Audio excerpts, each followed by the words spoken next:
Bismillahirrahmanirrahim. Assalamualaikum warahmatullahi wabarakatuh. Innalhamdulillah wassalatu wassalamu ala rasulillah. Kita melanjutkan pembahasan buku Ibnu Khalil Islamiyan dari Imam Ibnu Khalil. Dr. Imam Ibnu Khalil, kemarin kita sudah membahas semua bab dari Muqaddimahnya Ibnu Khaldun. Dan terakhir kita masuk ke dalam pembahasan bagaimana Ibnu Khaldun mengatakan bahwa daulah kabirah itu asasnya adalah agama gitu, atau nubuwah. Kita coba akan elaborasi sedikit pemahaman itu. Jadi ya Ibnu Khaldun, kenapa Ibnu Khaldun mengatakan itu, kemudian dia menyebutkan ada beberapa contoh ya betapa dalam agama khususnya agama Islam ada seruan-seruan yang mengajak kita untuk bersegera dalam melakukan kebaikan gitu. Jadi misalnya sabiqun ya kan, terus yusari'una fil khairat, lalu ada juga faminhum dzalimun li nafsihi wa minhum muqtasid wa minhum sabiqun bil khairat gitu. Jadi ada seruan-seruan semacam itu yang membuat agama itu adalah faktor yang membuat sebuah negara itu bisa berkembang dengan cepat gitu. Karena mereka akan berlomba-lomba dalam melaksanakan kebaikan. Selain itu juga Ibnu Khaldun juga mencontohkan bagaimana ada dalil tarikhnya. Jadi bagaimana negara Islam itu atau daulah Islamiyah itu pernah betul-betul menguasai dunia gitu ya. Karena ya tadi ada dakwah agamanya tadi, bahwa agama yang mendasari mereka gitu. Oke, nah sekarang kita akan masuk ke pembahasan berikutnya yang masih bersambung sebenarnya. Jadi Ibnu Khaldun sendiri kita tahu bahwa yang paling terkenal dari beliau itu adalah yang pembahasannya sering dibawa-bawa oleh setiap orang, baik itu orientalis maupun para ulama Islam, adalah pembahasannya mengenai ashabiyah. Nah, dan di sini beliau akhirnya memberikan penjelasan, atau Dr. Imam Ibnu Khalil kemudian memberikan penjelasan lebih lanjut, memberikan madkhal untuk agar kita bisa memahami bagaimana mendamaikan ashabiyah dan din gitu. Ya, bagaimana mendamaikan ashabiyah dan din. Nah, di sini sebenarnya cukup menarik untuk kita bahas ya. Jadi ada perkataannya Ibnu Khaldun ya, saya akan bacakan ini. Inna sibghatad diniyah tadhhab bitanafus wa tahasud alladhi fi ahli al-ashabiyah. Nah, jadi kenapa kemudian dikatakan bahwa dakwah agama itu lebih maju atau lebih kuat pengaruhnya dibandingkan atau memiliki pengaruh yang mirip dengan ashabiyah dan Yazid gitu, dan lebih dari ashabiyah? Karena kalau menurut Ibnu Khaldun sendiri, sibghah ad-diniyah itu yang memberikan warna yang sama gitu, memberikan ruh untuk tanafus gitu, untuk tahasud yang sama dengan ashabiyah gitu. Jadi membuat seorang manusia itu memiliki rasa solidaritas gitu yang lebih kuat gitu. Nah, lalu itu bisa dilihat dari ya tadi Ibnu Khaldun kembali memberikan contoh bangsa Arab ya, di mana bangsa Arab itu dulu adalah bangsa yang terpencil dari peradaban kan. Jadi tidak memiliki semangat apa-apa dalam berperadaban. Maksudnya semangat itu adalah semangat untuk ekspansi dan seterusnya gitu. Mereka hanya berputar di seputar negara Arab saja. Tapi kemudian ada agama yang mempengaruhi mereka, mensibgoh pemikiran mereka, hingga muncul ruh tanafus itu gitu, solidaritas yang lebih kuat yang pada akhirnya membawa mereka ke puncak peradabannya gitu. Sampai pernah menguasai dari Cina sampai ke Andalusia gitu. Bahkan sampai hampir-hampir kita menguasai Paris, yang mana kata para ulama kalau setelah menguasai Paris tidak akan ada lagi agama selain agama Islam di seluruh dunia gitu. Sehingga akhirnya kalah di perang Bilatus Syuhada gitu. Nah, ini adalah ini ya. Jadi ini contoh ya, bahwa betapa solidaritas yang diberikan agama ini sangat-sangat kuat dan sebenarnya masih mirip dengan konsep ashabiyah. Nah, selain itu contoh lain yang diberikan oleh Ibnu Khaldun adalah dalam perang Yarmuk dan perang Qadisiyah. Jadi bagaimana perang Qadisiyah yang saat itu melawan Persia jumlahnya sampai 120.000, sementara kaum muslimin hanya 30.000, dan kemenangan ini ya lagi-lagi di garis bawah oleh Ibnu Khaldun disebabkan karena adanya ad-diniyah tadi, pondasi keagamaan yang kuat gitu, yang akhirnya mengalahkan pondasi-pondasi yang lain. Nah, dari contoh-contoh itu kemudian Ibnu Khaldun menyimpulkan bahwa jika ada dua kelompok yang berperang, nah yang satu memiliki kekuatan solidaritas yang berdasarkan agama, yang satu lagi memiliki ashabiyah dengan sisi-sisi yang lain, bisa kesukuan atau hal-hal yang lainnya ya. Nah, kata Ibnu Khaldun, maka yang memiliki ikatan keagamaan itu akan memenangi pertempurannya gitu. Akan memenangi pertempurannya.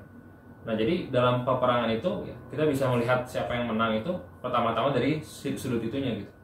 Jadi jika sebuah pasukan itu memiliki dasar keagamaan yang kuat, kita bisa bilang bahwa pasukan ini lebih besar kemungkinan untuk menang gitu. Nah, kurang lebih itu yang coba untuk disebutkan oleh Ibnu Khaldun. Oh ya, tadi saya lupa mengatakan bahwa jadi sebesar itu perhatian Ibnu Khaldun pada agama sampai-sampai mengatakan jika ada sebuah negara yang besar tanpa dasar agama, maka itu adalah istisnai, maka itu adalah pengecualian. Nah, dan ini jadi kita bisa melihat bagaimana pandangan Ibnu Khaldun terhadap agama ini begitu kuat gitu. Nah, tapi saat kita dibawa pemahaman ini oleh Dr. Ibnu Khalil ya, mengenai bagaimana Ibnu Khaldun menggarisbawahi terus peran agama, terus bagaimana agama itu mengalahkan asobiah yang lain. Lalu akhirnya kita sampai pada paradoksnya gitu. Nah, ini menarik sekali. Jadi pas saya baca ini juga kayaknya sempat dibaca-baca berulang kali gitu. Karena tiba-tiba dibalikan pemahamannya gitu.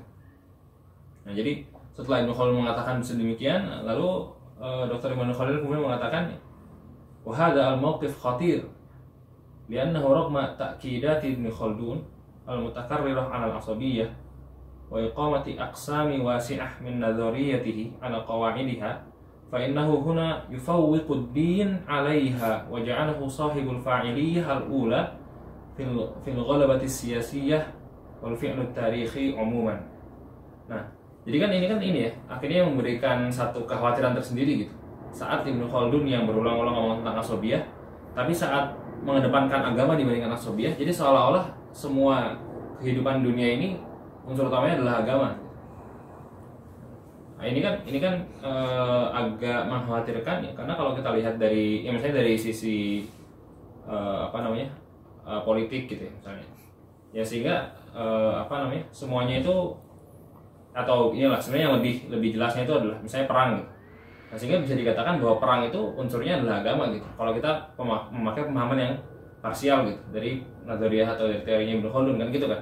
Karena Ibnu Khaldun mengatakan ya segala-galanya agama gitu. Nah, sehingga yang mengawali perang pun adalah agama gitu. Yang mengawali ada itu pertumpahan darah manusia itu adalah agama gitu. Yang mengawali ada pertikaian antara manusia itu ya agama berarti gitu. Nah, inilah kemudian hal yang jadi perhatiannya Dr. Ibnu Khalil gitu. Bahwa ada catatan betapa maksudnya itu tidak seperti itulah gitu. Maksudnya tidak seperti itu. Nanti kita akan membahas itu lebih jauh ya. Tapi yang pasti ya maksud Ibnu Khaldun adalah tidak mesti dengan pemahaman sesaklek itulah gitu. Jadi ada elaborasi dari Ibnu Khaldun yang akan kita bahas nanti ya. Jadi beliau banyak membahas tentang hubungan asobiah dengan agama gitu. Tapi pada dasarnya yang beliau maksud dalam hal ini adalah bagaimana agama itu memperkuat atau solidaritasnya lebih kuat dibandingkan solidaritas yang lain gitu. Jadi bukan agama yang akhirnya menjadi sumber utama lah dari semua harokat tarifiyah gitu. Ataupun kalau menjadi sumber utama tidak bisa dikatakan sebagai sumber utama misalnya pertumpahan darah dan seterusnya gitu. Oke. Nah, tadi kita membahas dari sisi bagaimana agama atau solidaritas agama itu mengalahkan solidaritas atau asobiah yang lain. Nah, sekarang kita akan membahas Dr. Ibnu Khalil kemudian membahas tentang bagaimana Ibnu Khaldun juga membahas satu hal yang menyempurnakan pembahasan yang sebelumnya, yaitu fa inna da'wat ad-diniyah min ghairi asabiyyah la tatim.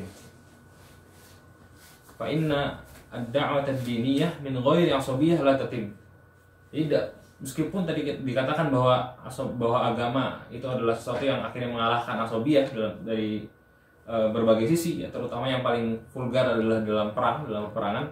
Tapi dikatakan bahwa tapi agama tanpa asabiyyah pun tidak bisa gitu. Tidak sempurna. Tidak sempurna. Inilah kemudian yang membuat orang-orang banyak memperhatikan asabiyyahnya Ibnu Khaldun gitu. Jadi teori asabiyyah Ibnu Khaldun seperti apa? Nah, lalu contoh yang beliau berikan ini menarik sekali gitu ya. Jadi contoh yang beliau berikan adalah hadis Nabi ya, yang tentang seorang nabi yang mana seorang nabi itu umumnya dimusuhi oleh masyarakatnya kan, saat dakwah. Lalu beliau bilang gitu, bagaimana mungkin seorang nabi dimusuhi jika sebelumnya itu tidak ada adat. Jadi kan para nabi itu biasanya menyalahi adat yang ada kan, saat berdakwah gitu. Nah, jadi saat beliau dimusuhi itu adalah tanda bahwa adanya asobiah dari kaum yang didakwahi, ya kan? Adanya asobiah dari kaum yang didakwahi. Nah, sehingga tidak bisa seorang nabi itu tidak bisa seorang dai itu kemudian berdakwah tanpa memperhatikan sisi asobiah ini gitu. dan ini adalah seorang nabi gitu. Nah, lalu beliau memberikan contoh-contoh yang lain ya. Jadi ternyata banyak contoh-contohnya yang beliau sebutkan di sini tentang bagaimana sebuah dakwah Islam itu, dakwah keagamaan itu tidak akan sempurna jika tanpa memperhatikan sisi asobiyah atau sisi fanatisme yang lain atau sisi solidaritas yang lain gitu. Nah, selain itu beliau juga menekankan ya poin bahwa betapa para dai ya, orang-orang yang menyerukan kepada agama gitu dan semacamnya, para fuqaha gitu. Mereka kan kebanyakan sebagian besar adalah orang-orang yang menyerukan itu kepada para umara gitu, para pemimpin gitu. Nah, yang kalau misalnya kita perhatikan dalam sejarah gitu ya, bahwa mereka para dai ini pun adalah mereka yang pada umumnya ya, jika tidak memiliki pandangan yang sama dengan para pemimpin, maka mereka akan juga dimusuhi gitu. Nah, makanya di sini beliau mengatakan, jadi saat kita melakukan dakwah itu perlu memperhatikan asobiyah karena ada rambu-rambunya dalam hadis Nabi SAW, yaitu ini siapa yang melihat kemungkaran maka hendaknya dia merubahnya dengan tangannya. Jika dia tidak mampu maka dengan lisannya gitu.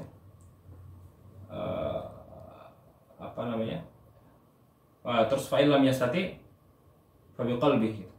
Nah, jadi kan ini satu rambu-rambu bahwa ya dalam dakwah Islam pun tidak ada paksaan agar seorang dai itu berhasil menyampaikan dakwahnya gitu. Ya. Tapi jika dia tidak mampu, dia tidak perlu memaksakannya kan. Gitu. Nah, seolah-olah ada rambu-rambu bahwa bisa jadi ada kemungkinan gitu. Mereka yang didakwahi itu adalah orang-orang yang memiliki fanatisme yang berbeda dengan apa yang kita dakwahi gitu.